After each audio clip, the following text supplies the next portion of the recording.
Good evening. You are listening to Lava Radio on KZUT 99.1 FM Los Angeles. I am one of your hosts. My name is Brian. And I am another one of the hosts, Tade. And we're here with a very, very special guest tonight. Goose Pimple is in the house. You want to say hi? I'm in the house. I'm right here. My name is Paolo. I use the pronouns they and them. And I'm real up close to the mic like this. Is that how I should be? Yeah, I mean, you can scoot up your chair so you're not so... Yeah. Why don't I just do that? Yeah, so we have Paolo in the studio because they just dropped a new album, Tales of Martywood. Came out, what was that, June 21st? 22nd. That's also known as Goose Pimple Day. Every year on that date, a new Goose Pimple album comes out. What'd you do for Goose Pimple Day, by the way, this year? Oh, I had a barbecue with myself. Just played the album. Sweet. Played the album a bunch. That was pretty much it, actually. It was a good day. It's a little disrespectful because it's kind of against Goose Pimple custom to eat. What are the traditions? To eat barbecue on the day. Just silence, really. Just silence and sitting. Maybe lying down. I feel not a peep. Yeah, silence. It feels like an appropriate way to honor the Goose Pimple Day, especially the album. Because it feels like the album. I'm just gonna jump right into it. I feel like the album plays off of quietness and silence a lot, so it would be an appropriate sort of way to celebrate it, right? I think so. It's a nice thing to say. Yeah. I think we should just maybe give the people what they want. Let's let them hear some of Tales from Martywood. We'll be doing trivia and talking more about all that coming after a couple songs. This first track here is called Impossible Rules, and enjoy.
All right, that song that you just heard. Well, do you want to introduce it, Paolo?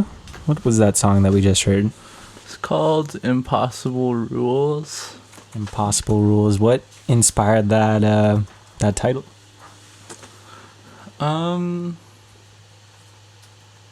Well, to be frank, a couple of the songs on the album are sort of about like contending with like being non-binary. I feel like Impossible Rules refers to, I mean, I feel like the lyrics in the song are like allude to like these two definite rules that can't possibly account for like everything in between them, which is like sort of how I feel about like gendered normativity, I guess. Yeah, but I don't know. I mean, that, and also just like, I feel like also like a lot of what I was thinking about when I was writing a lot of these songs were just like these sort of external structures that I think like affect pretty much everyone that I know, that they're like struggling against, that are sort of immutable, and that like they're just like certain like conditions that prevent people from like living the lives that they want to. Yeah. What an appropriate first track for an album. It's good. It's a good story behind that. So you wrote and recorded this whole album at your apartment, correct? Yeah, pretty much. Nice. Yeah. And so did you start working on this immediately after your album from last year? Well, here's the thing. I feel like I make it I have a regimen where like I make sure that I upload at least 2 songs to the internet like every month. I've been doing that for the past 3 years now, which has been like, I think the only thing that's like really like allowed me to like produce things like quickly enough, but also just like finish ideas and like be at peace with like the things that I make.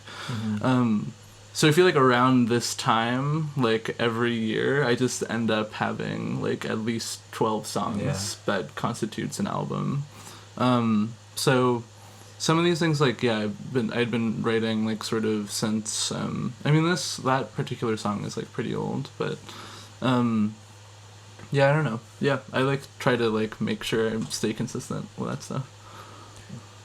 And so you talk about how there's sort of the kind of routine sort of base with continuing to make music, but you also were talking about how this album revolves around something of identifying as non-binary. And did you find that this album was different in the sense that there was sort of a direction with it, as opposed to did it feel, because the whole thing sounds it's like it's saying a long story, you know, and so it feels very cohesive. So that does it feel like this one's a little bit different? Yeah, definitely. Well, I mean, I think like also a lot of the like I mean, a lot of my thoughts like about transness in general, I feel like have been like informed by like really meaningful conversations that I've had over the past year with other people, and just like through reading things and like trying to absorb as much as I can. And so I think in that sense, like it definitely is like, there's definitely like some sort of direction, but also like I think some of these things were just, I mean, they just happened to be what I was experiencing at the time.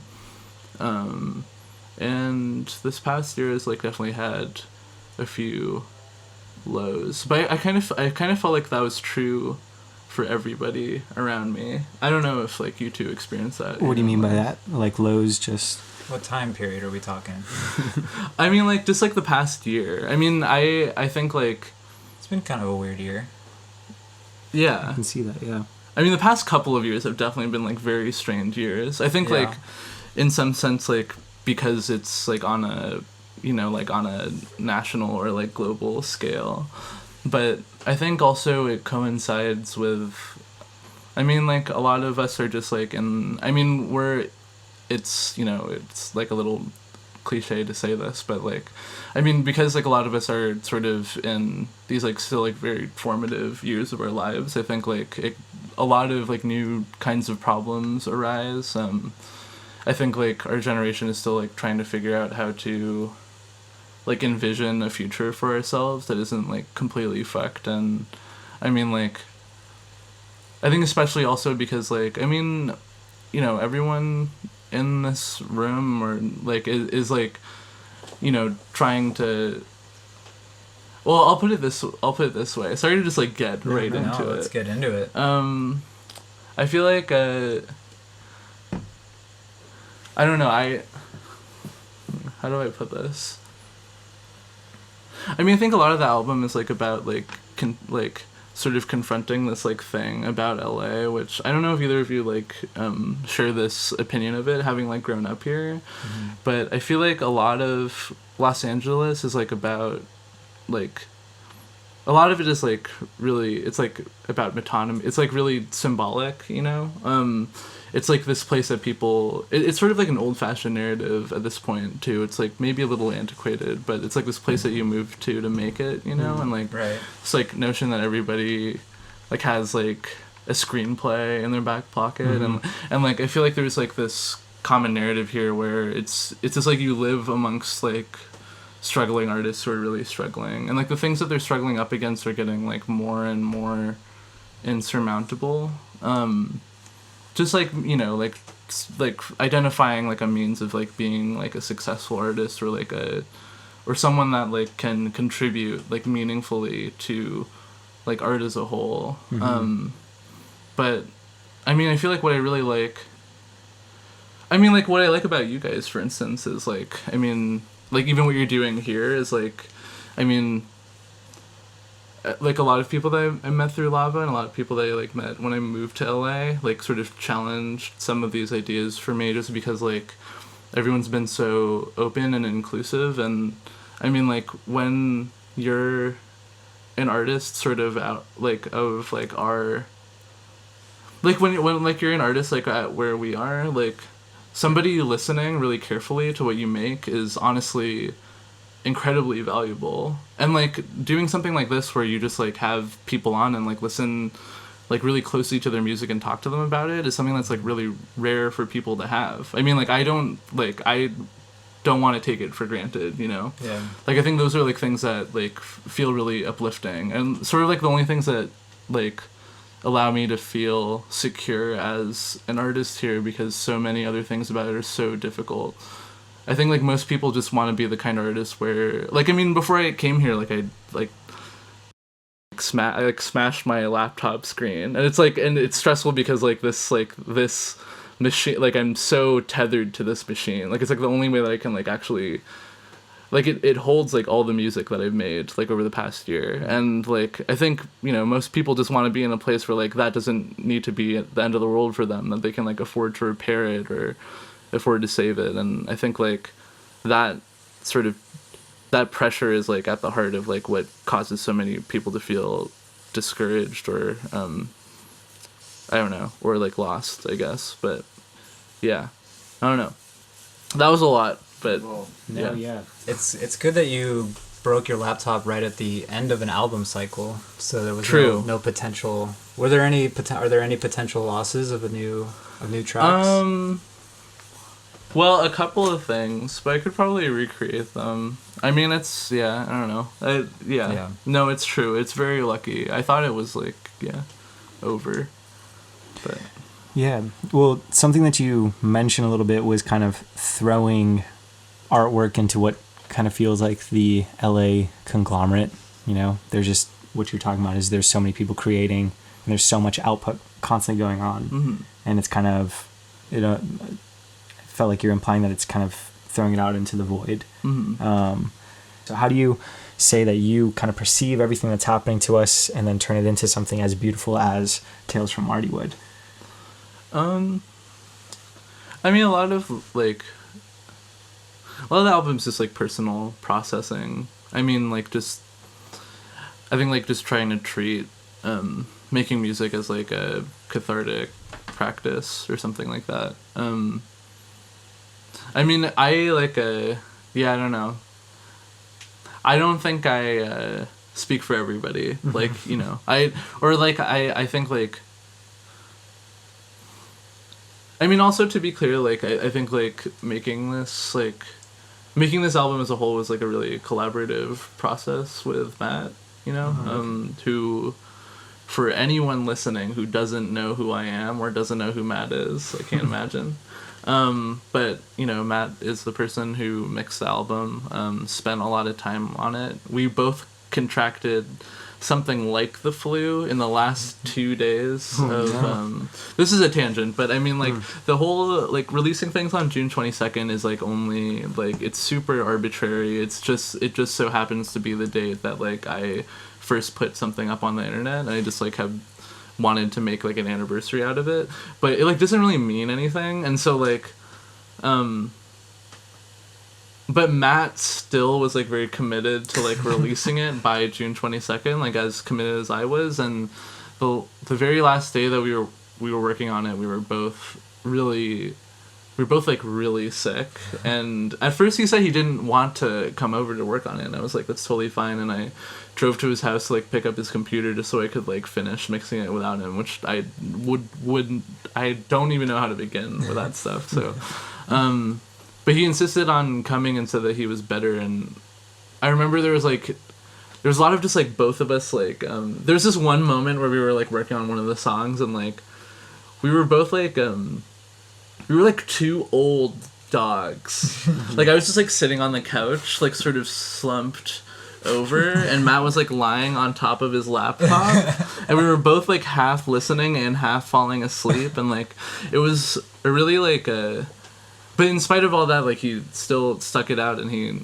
contributed like a lot to the album and worked really hard on it. And that's all to say that I feel like a lot of a lot of the result is like just like a conversation between the two of us. I mean, like, I think it feels really nice to have this like sort of pulse where like it doesn't feel like only my ideas, which is nice. Or like it's sort of nice to relinquish some of that control, and especially when I think this is like sort of like getting at answering your question, but like when it comes to like sort of documenting these like emotional experiences and like handing it over to someone and being like, can you relate to this, like do you know how to make this sound better, like that's something like that sort of collaborative process like allows me to like sort of, I mean, it's like I think it's like as important, like doing that was as important to me as like having other people listen to it. It was just like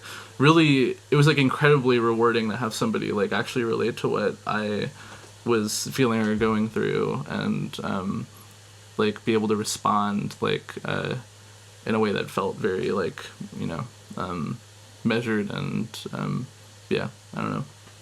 Yeah, it's interesting how all the different elements come together. Was Roe also a performer on the album? Oh yeah, they contributed sax to Beneath the Binary. All the way from New Zealand. All the way from New Zealand. It's an international album, I guess you could say. Yeah, it's an international hit. Yeah. Speaking of hits, I think we should get into the next track here. Been rambling for a good 15 minutes. Not rambling, we've been discussing. I mean, I'll be upfront about it. It's rambling. It's rambling. It's all rambling. Well, we wouldn't want it any other way. Yeah. All right, so let's get into this next track here. Song is called I Die by the Stone.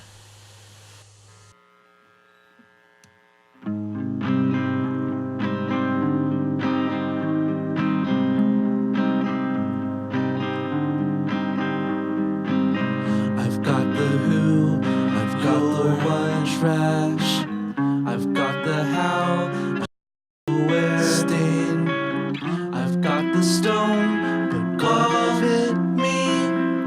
I can't remember, you won't, but I will, I've got the who, I've got the what then, I've got the how, where boy, I've got the stone, but what's it off? I can't remember whose name, but I will. You're under my I would watch my back. I touch if a stone just to see it. You, my infant rage just has no other means to arrive. You're under my I'd watch my back. I touch if a stone just to see it. You, my infant rage just has no other means to arrive. I've got the who, I've got the white hole, I've got the how, I've got the where wretch, I've got the stone, but fit you. I can't remember you now, but I will. I've got the who, I've got the what, you're, I've got the how, I've got the where, mere, I've got the stone, but what I've it got, I can't remember two hands, but I will. You're under my, I would watch my back. I touch if the stone just to see it. You, my infant rage just has no other means to arrive. You're under my, I'd watch my back. I touch if the stone just to see it. You, my infant rage just has no other means to arrive.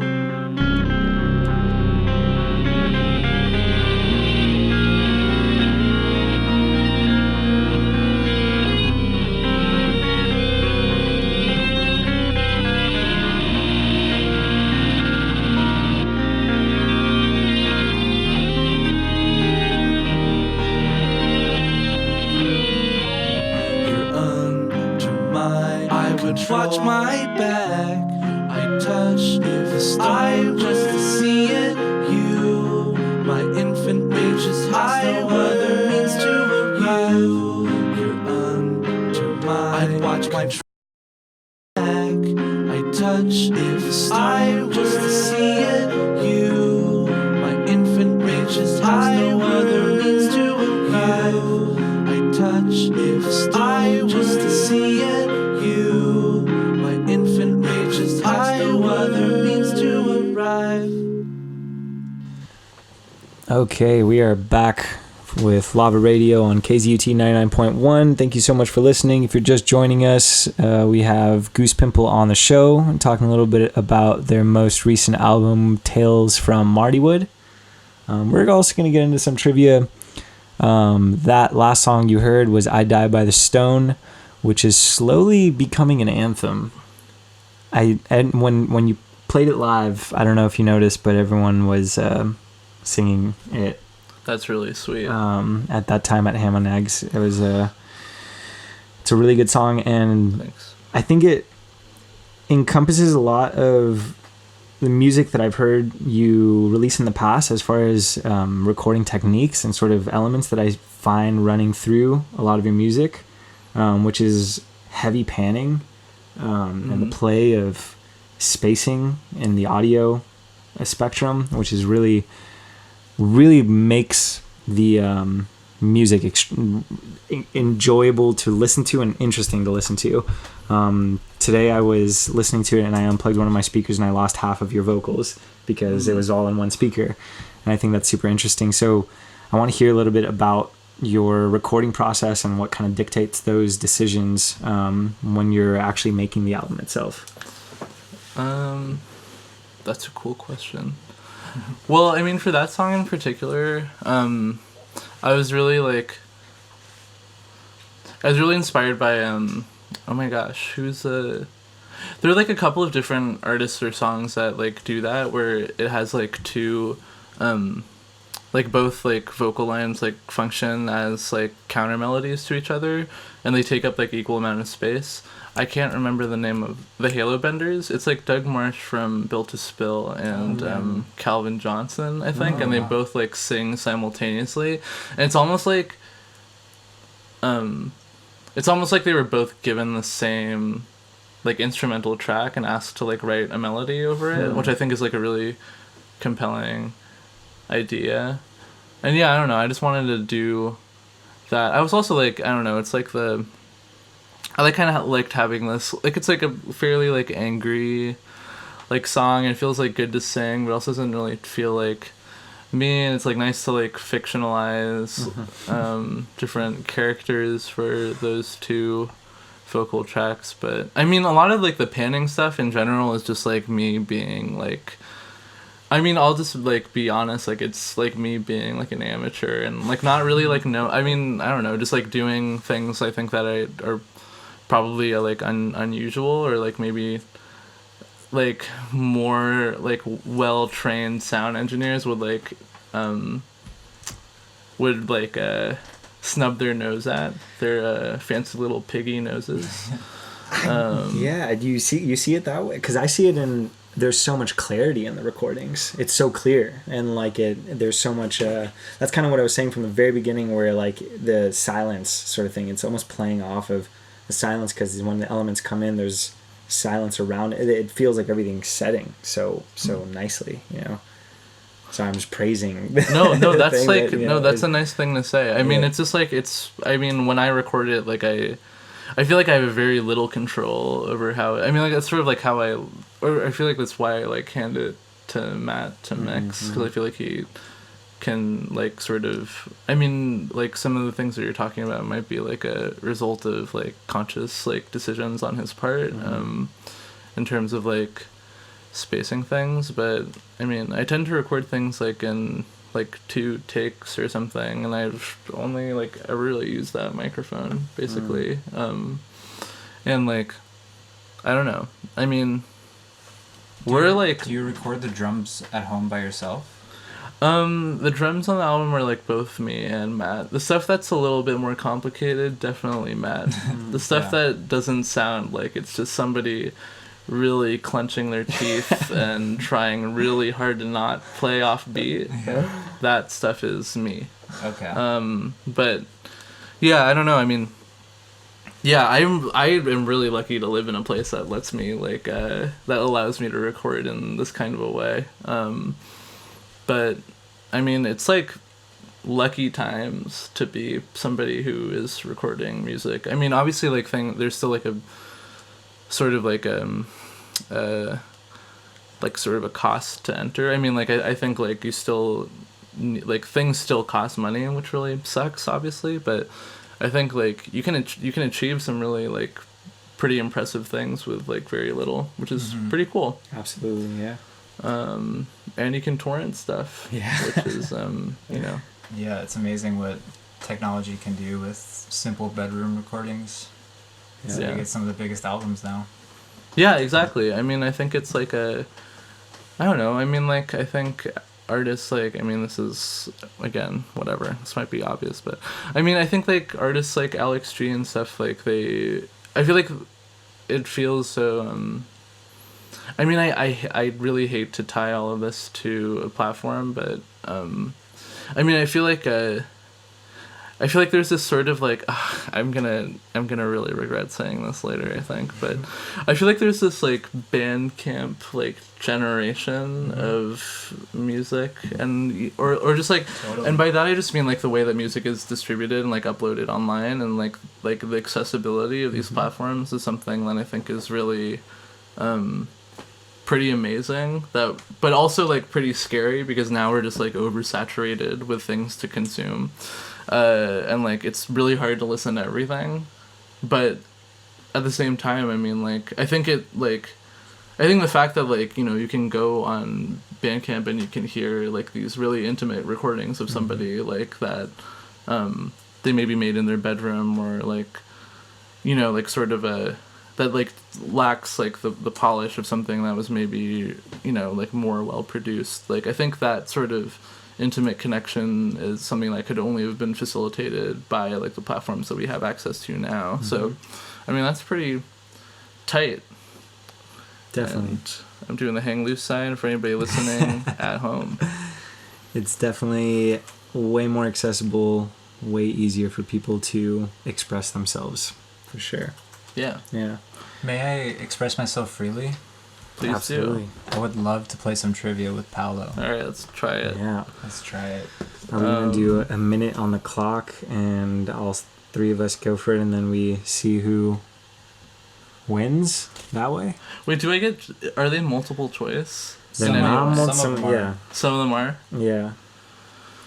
I think we should just do a minute 30. Okay, minute 30. Yeah. This is like almost, these are always Okay, my so least favorite. I can start asking, categories. and I'll ask you first, and then, or I'll ask Paolo first, and then Paolo can ask you.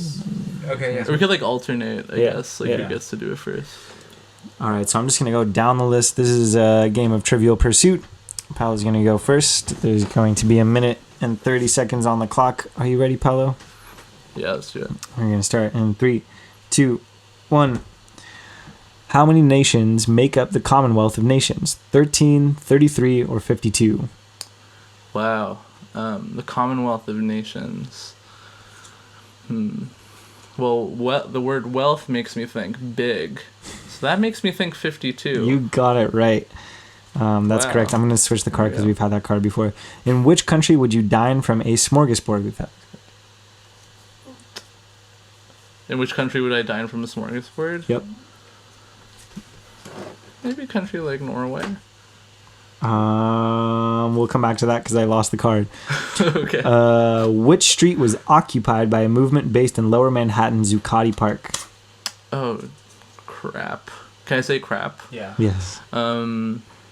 Is this like Recent. FCC rules? Yes. Yeah. Crap. Okay, where did Occupy originate? Yes. Wall Street? You got it. Wait, that was really what yeah, the that was thing it. Which artist's works include The Bedroom, Sunflowers, and Self-Portrait with Straw Hat? Van Gogh? You got it. What scale for measuring Oh my wind God, speed this is is also really, a South Carolina city? Wait, say that again? Which scale for measuring wind speed is also a South Carolina city? Windtown. Incorrect. It's Beaufort. No way. Beaufort. The roaming gnome is the mascot for which major brand? The roaming gnome? Yes. Oh, jeez. Oh, that's the last question. Oh, really? Yeah. Is it like, oh my god. It's like some kind of, it must be some kind of gardening tool, right? No, it's Travelocity. That little gnome Travelocity? that travels around the world. We have to See if find that that's other not- one. that's We'll 3 find questions. it. That was 3 questions, and we have to find the smorgasbord one, but we'll come back to that one. Paolo, you can ask Brian. Oh, cool.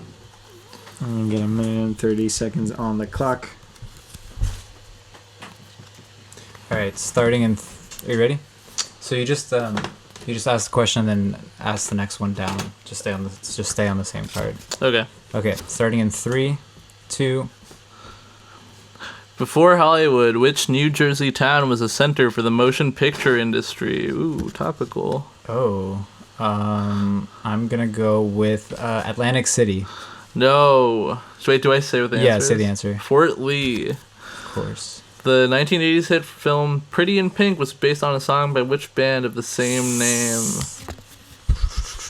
Pretty in Pink. Was that Bruce Springsteen? No, it was the Psychedelic Furs. Okay. Those trippy furs. Barack Obama was the first sitting U.S. president to be awarded the Nobel Peace Prize. True or false? False. That's correct. It's false. It was Teddy Roosevelt got the first one. It's kind of ironic. Which 1963 Anthony Burgess novel depicts a nightmarish future, aptly portrayed in the 1971 film starring Malcolm McDowell as a droog? That one gives it away. Droog. Yeah. Ooh. Pass. Clockwork Orange. Yes. That's yeah. In which Scandinavian country is the 13-foot high Norwegian spruce that's the oldest tree on Earth? Oh, what? Wait, sorry. In which I read that in a crazy inflection. In which Scandinavian country is the 13-foot high Norwegian spruce that's the oldest tree on Earth, having seen 9,500 birthdays? Oh man. Oh, I'm sorry, I didn't read them fast enough. I'm just gonna go with Bulgaria. Sweden. Yeah. Man, I got one. You got one. Also, the answer to the one that you answered, Norway, for Smorgasbord was also Sweden. So that was incorrect. So you got 3. Sweet. Brian's got 1. And we're going to go on to the third round. Sorry. All right. All right. You have to go on that microphone. Oh, yeah. All right. Are you ready? Yes. 3, 2, 1. The capital city of Delaware shares its name with which British port town famous for its chalky cliffs? British port town. Pass. Which band smashed What's the answer? It was Dover. Which band smashed the Billboard record for most weeks at the top of the charts with their 80s inspired anthem Shut Up and Dance? Shut Up and Dance. You're never gonna Shut get Up, this. Daft Punk. No, it's Walk the Moon. I knew that. Which citizens won the right to vote with the 19th Amendment to the U.S. Constitution? Which citizens? Won the right to vote. What does that mean, which citizens? It means exactly what it means. Who won the right to vote? Which kinds of people? African Americans. No, women. Jeez. The 293 poems in the book Leaves of Grass was penned by which American poet? Say it again. Who wrote Leaves of Grass? Leaves of Grass. Walt Whitman. Correct. The Winklevoss twins sued which billionaire for allegedly stealing what they claim was their social networking idea? Facebook. Mark Zuckerberg. Correct. Mr. Facebook himself. Which social crossword gaming app lets players compete with Words with Friends. correct. Okay, next question. Sorry. What is the deepest gorge in the United States? Grand Canyon. Hell's Canyon. Incorrect. Which song by Queen was the inspiration for Stefani Joanne Angelina's Germanata stage name? What? I want to break free. Which song by Queen was the inspiration for Stefani Joanne Angelina Germanata's stage name? Hit the Road, Jack. Wait, that's not a... Which? Yeah, just fine. I got it wrong. Okay, the song was called Radio Gaga, which inspired Lady Lady Gaga's. Gaga, of course. I knew that. So no, definitely... We don't need to count because you definitely destroyed us. That was 3. I got 3. You got 3? Yeah, oh, okay. I only got 3. I just so you and Paolo were tied up then? We're tied up. We're going to the round. We're going to the finals. Gonna have to go to the Mensa chess boxing match to really determine this. All right, eat the mic. All right. Well, before we go on to that next round of trivia, we're going to listen to a couple more songs from the Tales from Martywood album by Goose, Pimple. Thank you so much for listening, and we'll be right back. Yeah, some of this questions.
earth empty.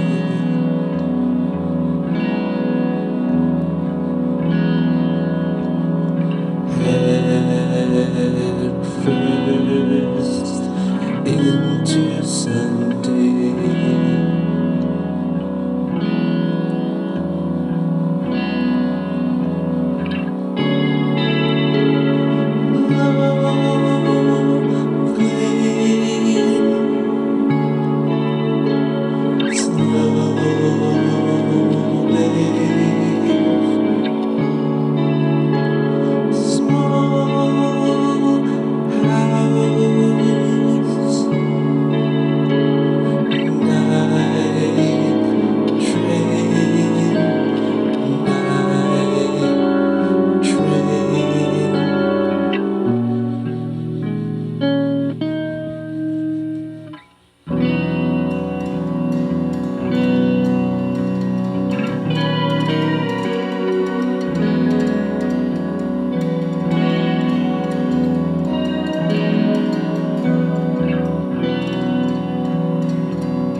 you just call me?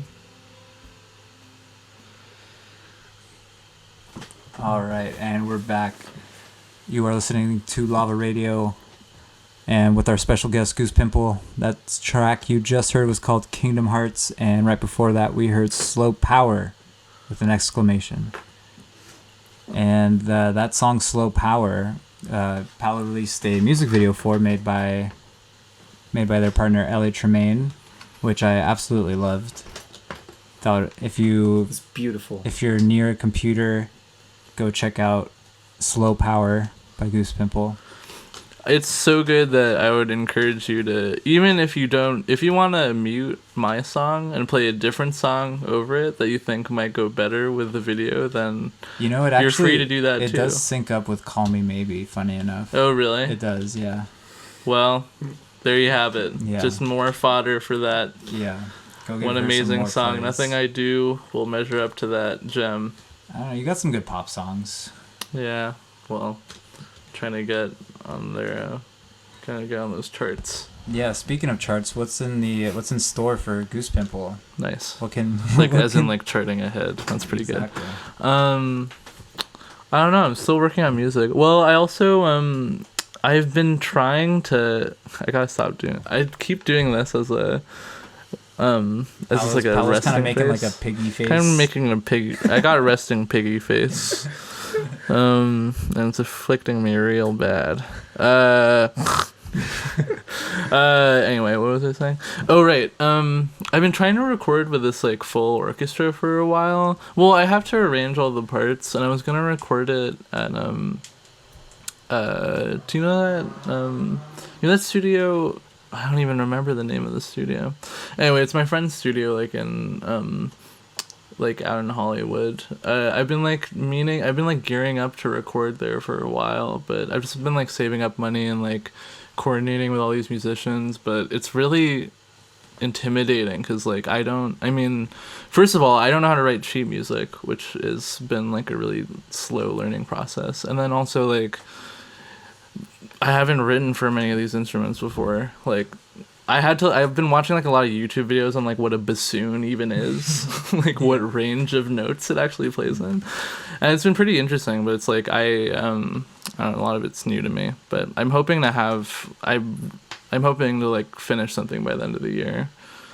Are you working on any video games? On making any? Yeah. I actually I adapted a poem that I wrote into a video game that I was going to upload, but then my computer broke. So, but I mean, I'm sure I can recover it or do something. But yeah, other than that, I haven't. Forgot really to mention been doing also that that Paolo's a video game designer. They have a couple video games out. Where can people Well, find that's your great video games? Well, you should go to that website itch.io. It's where a lot of amazing, like just small games people post are. And if you search Goose Pimple on there, you could probably find it. Yeah.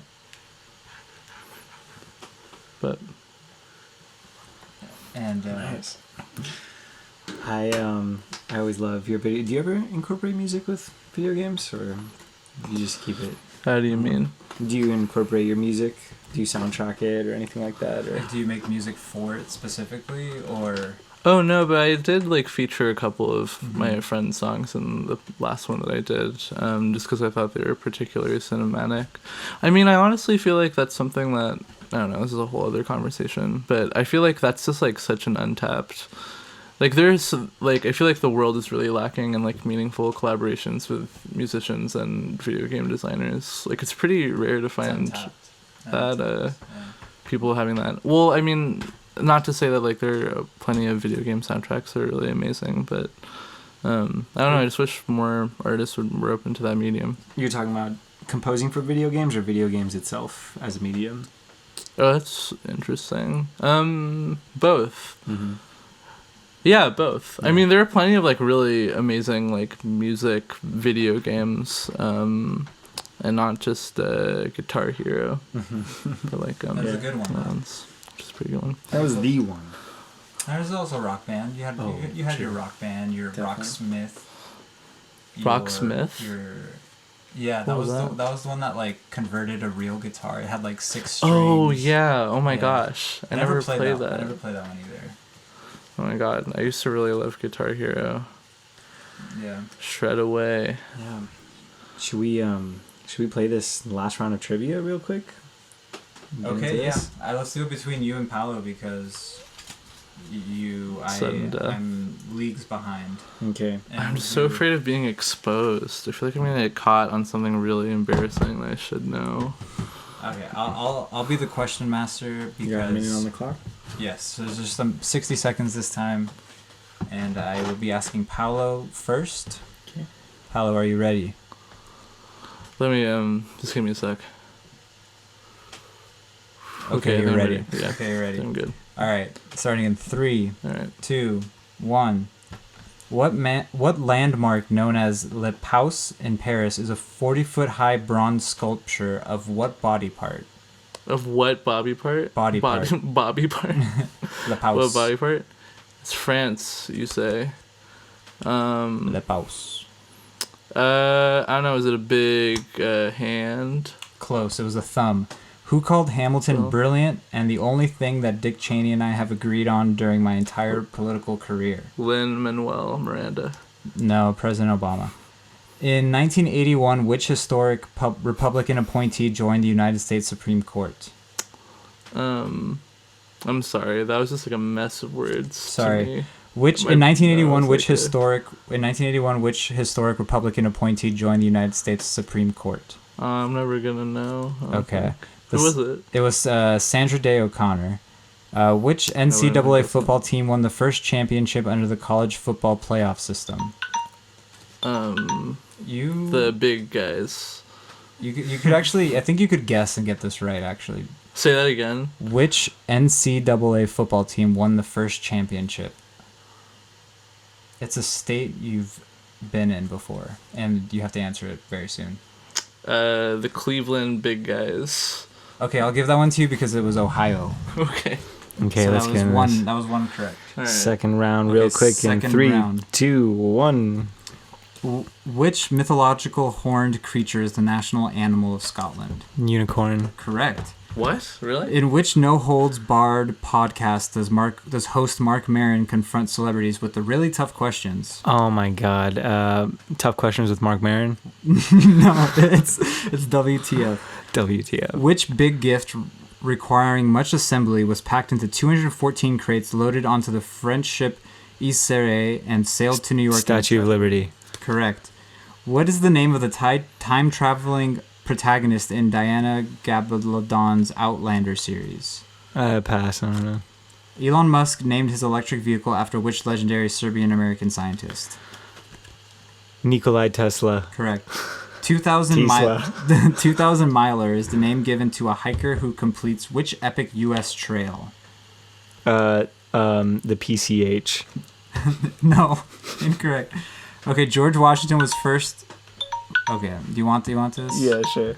Okay, George Washington was first inaugurated as president of the United States in which city? George Washington. Where was he inaugurated?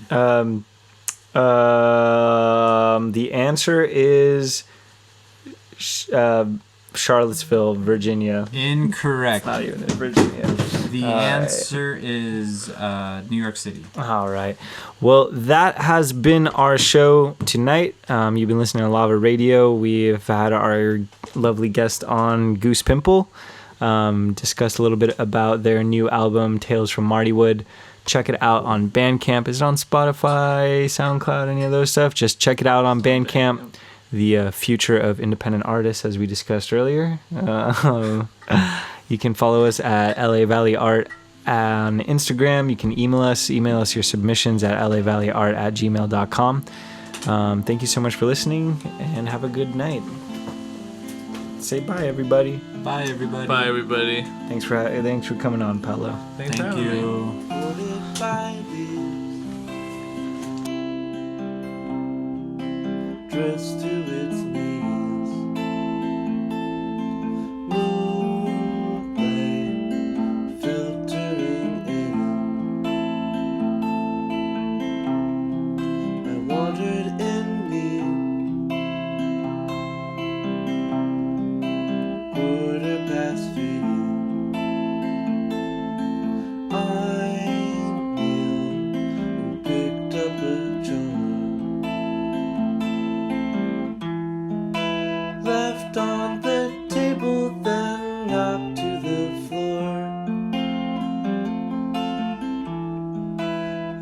showed me what all this sorrow is for.